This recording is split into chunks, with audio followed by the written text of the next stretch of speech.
In the ancient quiet of space, where stars whisper secrets and galaxies drift like forgotten dreams, a great silence fell, not a silence of peace, but of sorrow. Once, countless civilizations burned brightly, each with its own wisdom, flaws, and fire. But in time, ambition outpaced compassion, and fear smothered trust. A galactic collapse loomed, inevitable and absolute. But just as the last embers of hope began to fade, they came. Not with fleets, not with weapons, but with eyes that wept, and voices that trembled not with rage, but with memory and mercy. The humans, the race once deemed too emotional, too chaotic, too unpredictable to survive the cold order of the stars. But perhaps that was what the galaxy needed. Not order, not control, but connection. This is the story of how humanity, guided not by dominance but by empathy, stepped into the ruins of the stars and stitched them back together with something forgotten. A story of grief, a story of hope, a story of feeling. Welcome to the time humans negotiated with emotions and united a broken galaxy. Before unity came the unraveling. The Galactic Confederacy, once the beacon of balance, crumbled under its own weight. What began as whispers of discontent turned into systems screaming for independence, trade wars, cultural erasures, religious extinctions. Entire species were rendered extinct in negotiations that favored steel over soul. The great archives of Viralon were burned, not by war, but by bureaucracy. Alliances that stood for millennia fractured in days. The Vocari betrayed the Luthan. The Aurelian suns turned dark, eclipsed by civil war.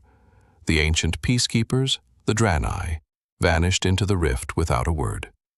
And as the core civilizations fell, border worlds became ghost sectors. Smugglers, mercenaries, and rogue AIs filled the void. Hope became a relic, and trust a myth. In this chaos, an unspoken truth spread across the stars. The galaxy had grown too intelligent and too afraid of its own heart. No logic could restore the harmony. No treaty could bridge the hatred. It was not a crisis of weapons. It was a famine of understanding. And in that dark age, the last remaining leaders looked toward Earth, not for dominance, but because humans were the last species that hadn't forgotten how to feel. They weren't expected to come. In fact, most galactic leaders believed the humans would never answer the call. Earth had long withdrawn from interstellar politics. Observers called them primitive, too emotional, too chaotic. But one quiet signal from the crumbling council was answered. And then, they came. The human delegation didn't arrive in massive warships or golden vessels of peace. No, they came in small, worn carriers. Vessels once used for rescue missions, now repurposed. No bodyguards, no fanfare, no demands, just presence. At the edge of the dying council hall they stood, 3 men, 2 women, and an artificial being who chose to identify as human. Their expressions carried no arrogance, only sorrow and resolve. They didn't speak first, they listened. As galactic leaders recounted betrayal, destruction, and collapse, the humans took notes and shared tears. No technology scanned their thoughts. They used only what they brought in their bones: compassion, history, scars. One Draenei observer whispered, "They don't act like diplomats. They act like survivors." Their leader, a gray-haired woman named Dr. Elise Rahman, finally spoke. She didn't quote a treaty or threaten consequences. She didn't promise miracles. She simply said, "You called for help, and we came. Not to lead, but to remember how to heal." Silence fell. For the first time in cycles, no one objected. Because in that moment, everyone remembered why they feared humans. Not for their rage, but for their ability to turn pain into unity. The hall was filled with species that had never felt truly understood, not even by each other. For millennia, their diplomacy had been about logic, law, and leverage. Cold calculations, emotionless agreements, nothing more. Then, the humans did something no one expected. They brought no agenda. No ultimatums. No terms of surrender or conditional peace. Instead, they asked a question. Who here has lost someone they loved? The room fell silent. One by one, tentacles rose, claws lifted, shimmering membranes quivered. Every species, from the iron-blooded Kilvari to the thought-sharing Olyari, acknowledged the pain. In that moment, an Exari elder, a race known for their emotional detachment, stood and shared a poem. It was ancient and tragic. The humans wept, not out of strategy, but out of humanity. This was the first contact that mattered, not of technology, not of treaties, but of truth. The galaxy didn't understand what was happening, but it felt changed. From that day forward, no one could claim humans were weak because of their emotions. They were strong because of them. The galaxy was used to translations, from quantum dialects to vibrational syntax. They had mastered converting words, but not feelings, until the humans arrived. What began as an emotional moment during that first council became something more. The humans began teaching, not grammar, not alphabets, but recognition. They explained how a tear could hold more diplomacy than 1,000 declarations, how a pause in breath or the tremble in a voice could carry a universe of meaning, and surprisingly, the galaxy began to learn. The Olyari, who spoke through harmonic pulses, adapted their resonance to express empathy. The Vorthax, a species bred for conquest, developed new signals for remorse, something they had never even named before.